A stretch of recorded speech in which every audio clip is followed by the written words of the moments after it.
Atualização para vocês que vai mudar os rumos da CPI nessa segunda-feira. A CPI informou que foi cancelada a reunião que estava prevista para hoje para ouvir o Antônio Camilo Nunes, né? Aliás, o Antônio Carlos Camilo, que é o careca do INSS. Ele está preso desde sexta, está na superintendência da Polícia Federal aqui em Brasília. No início da manhã, o advogado dele disse que estava tudo certo para ir à CPI e que, inclusive, ele não ficaria calado, iria responder às perguntas de deputados e senadores. Mas agora há pouco, às 11h05, a Marina Franceschini mandou para a gente aqui essa atualização, que diz o seguinte, que a decisão do Supremo Tribunal Federal tinha facultado a presença do investigado, cabendo a ele optar por comparecer ou não. E aí, com essa reviravolta, o presidente da CPI mista, que inclusive a gente entrevistou aqui no início do Conexão, o senador Carlos Viana, lamentou essa ausência. Era uma presença confirmada. No meio da manhã, algo aconteceu que a gente está apurando exatamente o que vai ser, o que a defesa vai dizer,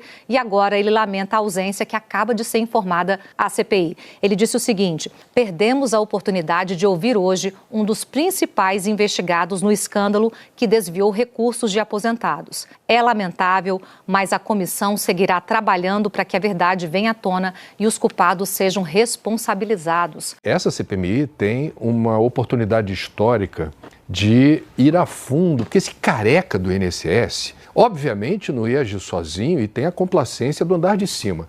Tem gente que está ali abrindo o caminho para essa roubalheira. Porque quem tem a chave do cofre, quem tem os códigos, quem tem as senhas, não é o careca do INSS. Agora, o que realmente, os holofotes todos em relação a esse crime hediondo, eu diria, de tungar aposentados e pensionistas. Agora, a gente deixou de falar da fila, que é escatológica. Desde o governo Bolsonaro, bateu 2.400.000 pessoas na fila do INSS em 2019. Na fila, esperando para ganhar o que lhe é de direito. Fora a perícia que deixou de ser feita como deveria. E no governo Lula isso escalou. Teve oscilações no meio do caminho e hoje, até onde eu sei, esses dados não estão sendo divulgados mais. Qual é o tamanho da fila do INSS? Então, uma coisa não está, penso eu, desconectada da outra. Quem é ministro da Previdência Social no Brasil deveria ser um quadro técnico ou coloca um ministro político que tem algum conhecimento sobre o assunto e um secretário executivo com função de xerife, conhecendo profundamente os desafios logísticos, tecnológicos, de transparência, de aferição de resultado, cobrança por desempenho. A gente deixou de falar sobre isso, percebe? Quer dizer, tem um escândalo ainda insolúvel que precisa ser esclarecido, é uma questão de honra para nós brasileiros, como um todo. É um contingente que foi duramente sacrificado, com proventos já reduzidos e tungado à revelia de seu interesse. Isso está claro. Agora, o careca do INSS não resolve todos os problemas da Previdência e o Brasil deveria prestar mais atenção em quem nomeia para ministro da Previdência Social. O depoimento do Lupe, e quero ser bem compreendido aqui, a gente não vai aqui fazer nenhuma ilação, faltou, a meu ver, com muita clareza, prestar atenção. Sabe aquela história? Você tem lá as reuniões, você tem as pessoas que são os quadros técnicos dizendo tem algo dando errado. A resposta não pode ser protocolar. A resposta não pode ser segundo o manual. Quer dizer, eu acho que o Brasil precisa virar essa página. Esse escândalo horroroso, ele tem que ser, de fato, um divisor de águas na forma como a gente pensa previdência social no Brasil. Fala-se muito da reforma da Previdência. Outra história. Eu estou falando no dia a dia. Quem já contribuiu, tem direito, vai entrar numa fila com 2,5 milhões de pessoas para receber. O governo deixa de publicar os dados atualizados sobre quantas pessoas estão esperando a vez porque não interessa ao governo divulgar. E que é isso, gente? Cancelamento do depoimento do careca do INSS. Primeiro, André, houve uma certa surpresa por parte dos membros da CPI, porque o ministro André Mendonça disse que o careca não era obrigado a falar, não tinha, ninguém é obrigado a produzir informações contra si próprio. Então, se esperava que ele não fosse depor. Aí ele vai e diz, vou falar, tudo que for perguntado eu vou responder. E daí, na última hora, ele cancela o depoimento. O que foi entendido dentro do Congresso? Esse pessoal sabe como é que funciona isso. Ameaça, né? O careca vai lá e diz, vou falar. Recado, né? Recado e ameaça, tipo, olha, eu vou falar. quem tiver que tomar uma providência para me fazer ficar quieto, agora é a hora. Então foi isso que aconteceu, muito provavelmente, na interpretação dos próprios membros da CPI. E dessa forma eles já estão esperando que o próximo convocado a depor, que é o Maurício Camisotti, outro integrante desse esquema muito importante, siga o mesmo caminho. E aí a estratégia passa a ser convocar os ministros da Previdência de outros governos, incluindo o Onyx Lorenzoni, será convocado, que foi ministro do Bolsonaro, e, além disso, presidentes do INSS e diretores de benefícios. Então, eles já sabem que não vão poder contar com esses personagens que agora, gente, vão ficar muito sob a mira da Polícia Federal e de todos os envolvidos no esquema, prestando atenção se ele vai fazer delação premiada ou não, né? Quando tem um esquema assim, a primeira coisa que você pensa o sujeito, para se livrar, pode recorrer a uma delação premiada.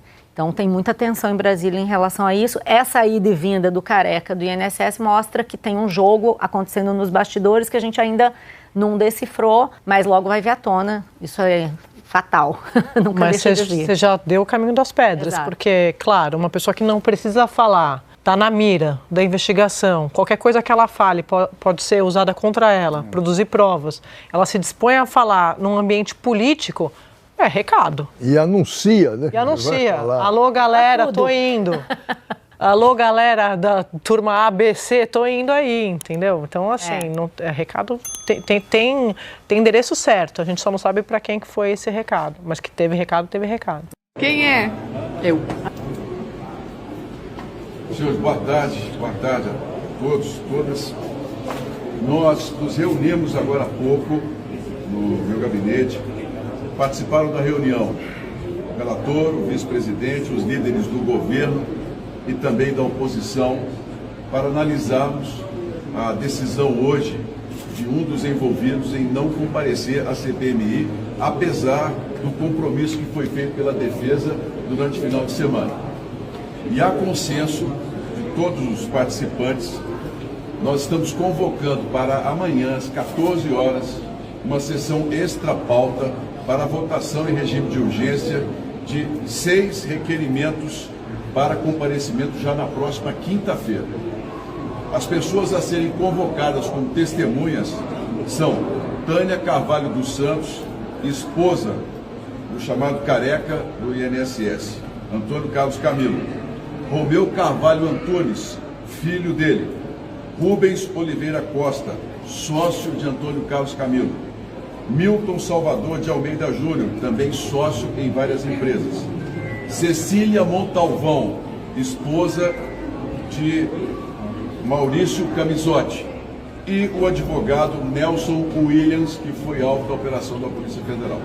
Esses 6 nomes serão já convocados a partir de amanhã, oficialmente, mas estão sendo avisados hoje de que a convocação será feita em consenso com todos os participantes, e é uma resposta que a CPMI quer dar claramente à falta de seriedade do advogado da defesa de Antônio Carlos Camilo em relação ao acordo que foi feito conosco.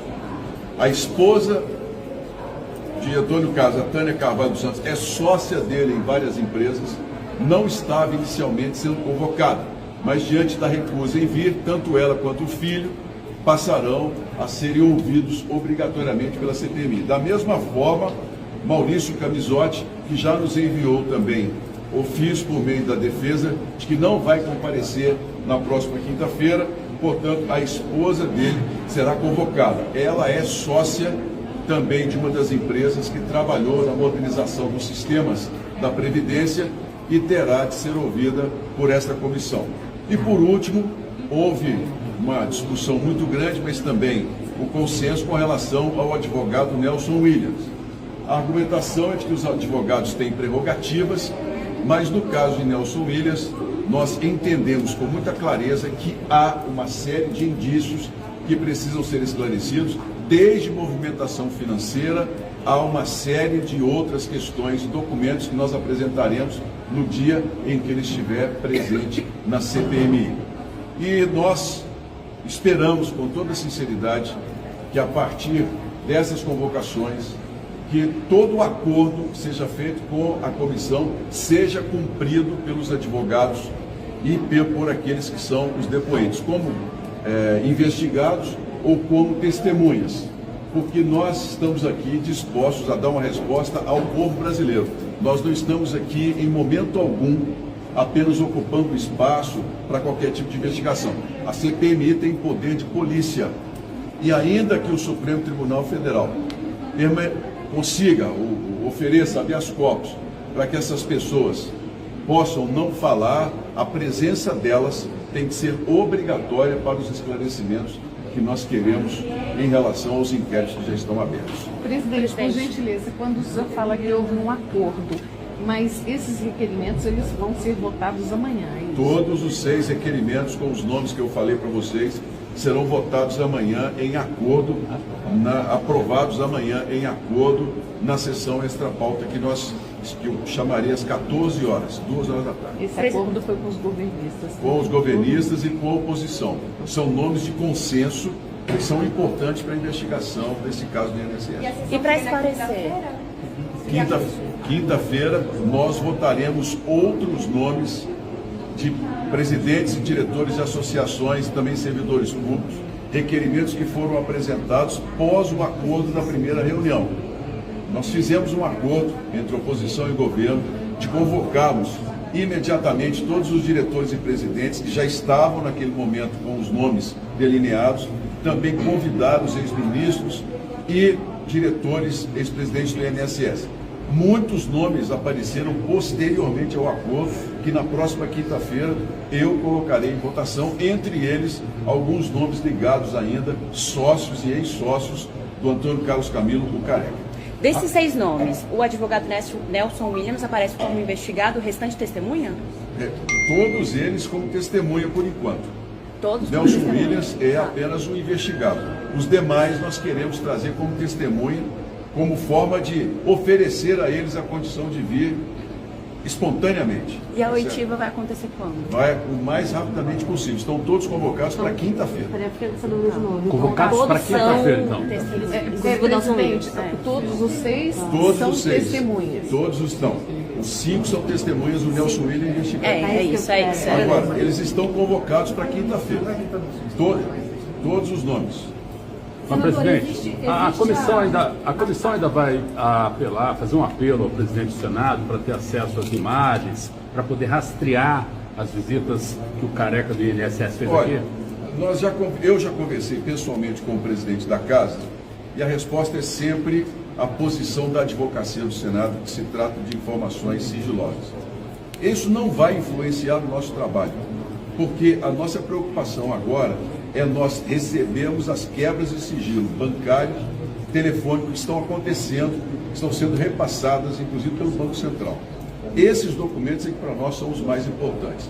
À medida em que a investigação for prosperando, eu tenho muita confiança de que esses nomes que já estão presos e outros que serão presos, que a nossa expectativa é de que outros nomes também recebam a prisão preventiva, eles colaborarem e naturalmente as visitas aqui aparecerão até de forma espontânea. Aconteceu agora, Careca do INSS decide não depor e reunião da CPMI do INSS é cancelada.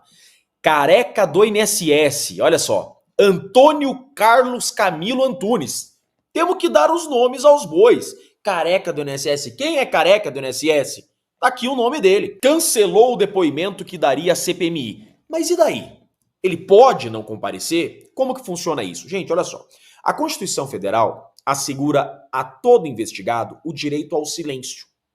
E agora é crime de abuso de autoridade a condução coercitiva. Então olha o que nós temos. Nós temos o direito do investigado de ficar em silêncio, porque ninguém é obrigado a produzir prova contra si mesmo.